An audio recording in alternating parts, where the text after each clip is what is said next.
maanta oo Arbaca ah ayaa wafdi ballaaran oo uu hogaaminaya madaxweynaha dowlad goboleedka Jubbaland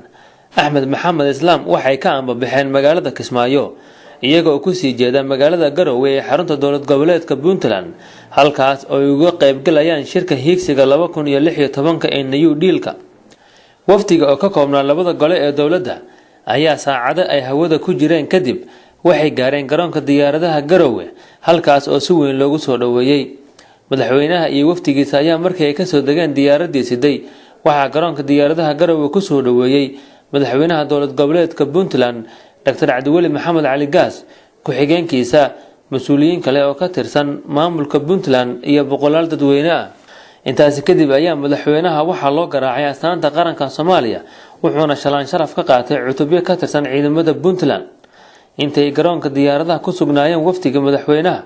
waxaa soo degtay diyaarad siday madaxweynaha maamulka Koonfur Galbeed ee Soomaaliya Shariif Xasan Sheekh Aadan iyadoo soo dhaweyn kadib mas'uuliyiinta loo galbiyay gudaha magaalada Garowe. mas'uuliyiinta ayaa ku dhaxligooyay magaalada Garowe waxaana halkaas si diiran ugu soo dhaweeyay kumanaan dadweyne ah kuwaas oo lulaya calamada maamulada iyo kan Soomaaliya.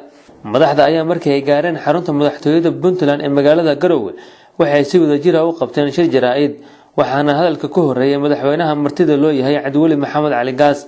oo laga hadli doono arrimo muhiim u ah geedi socodka nabadda Soomaaliyeed iyo dowladnimada Soomaaliyeed. ajendayaal badan ayaa laga hadli doonaa shirkaas isaga ah. shalay waxaa noo yimid madaxweynaha dowladda Soomaaliya Xasan Sheekh Maxamuud oo halka ku soo dhaweynay shalay maanta madaxweynaha noo yimid ujeedaduna waxaa weeye in la isu yimaado la wada hadlo arrimo muhiim u ah nabadda horumarka iyo dhismaha dowlad Soomaaliyeed weeye waxa la isugu yimid laga wada hadli doono ciidan qaran Soomaaliyeed higsiga cusub 2016 iyo waxa Soomaali kaga abaaran iyo waxa nagaga aadan ka madax ahaan iyo waxa ka qaban karno aan iska wareysano ka wada hadallo markaas Soomaali mid ah oo meel wada jeeda hal ujeeda leh ujeedadu ay tahay horumar Soomaaliyeed dowladnimo Soomaaliyeed qarannimo Soomaaliyeed weeye waxaan isugu nimid shirkan oo wada hadli doono. waxaan rajeynayaa shirkaasuna inuu guul ku dhamaan doono ka bacdina uu soo socon doonaa oo meelo kale oo kamida ay Soomaaliya ku qaban laga hadlo oo Soomaali dan u ah oo Soomaali guul u ah. runtii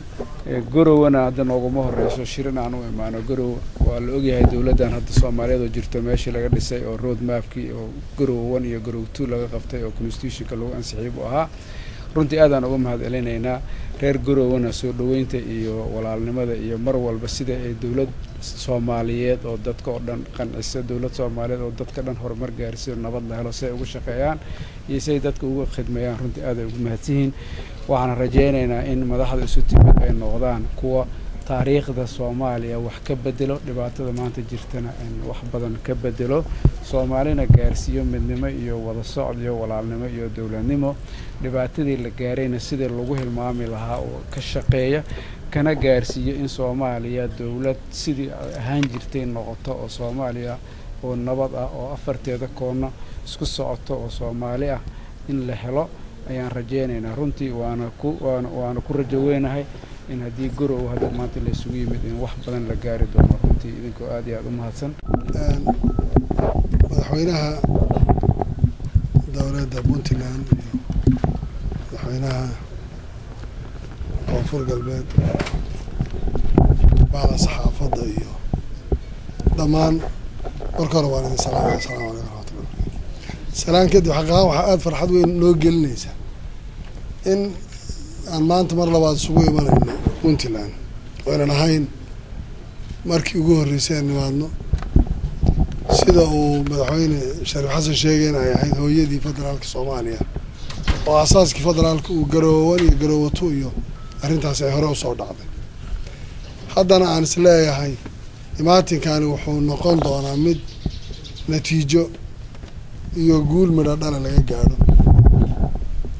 wax badan bay Soomaalidu arrimaheeda banaana iyo meelo kale ku soo dhameystay. waxa laga hadlayaa haday tahay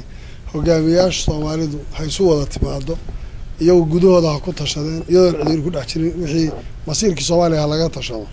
waxay la tahay waqti dhow waxaan gaari doonaa in sidan si ka bedelan oo fiican loo soo dhici doono.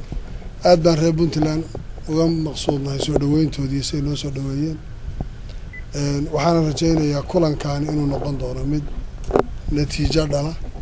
inuu noqon doono mid soo dhaweyntii iyo dadkii shacabka shalay iyo maanta iyo intaas taagnaa hamigooda wax badan ka xaqiijiya haddii ilaha yidhaahdo madaxweyne aad baan idinku mahad celinayna waxaana rajaynayaa kulankani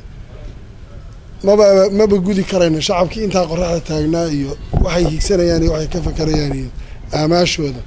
haddaynaan wax dantooda ka hadlin wax dantooda aynaan gaadhin marka waxaan is leeyahay waxaa laga hadlaya waa danta shacabka waana rajaynayaa in kulamadan ay noqon doonaan kuwa ka bedelaan kulamo badan oo 20 sano Soomaaliya ka soo socday maalinta berita ee Khamiista ayaa lagu wadaa inuu magaalada Garowe ka furmo shirka New Deal-ka wajigiisa labaad sidoo kale waxaa magaalada Garowe ku sugan madaxweynaha Soomaaliya Xasan Sheekh Maxamuud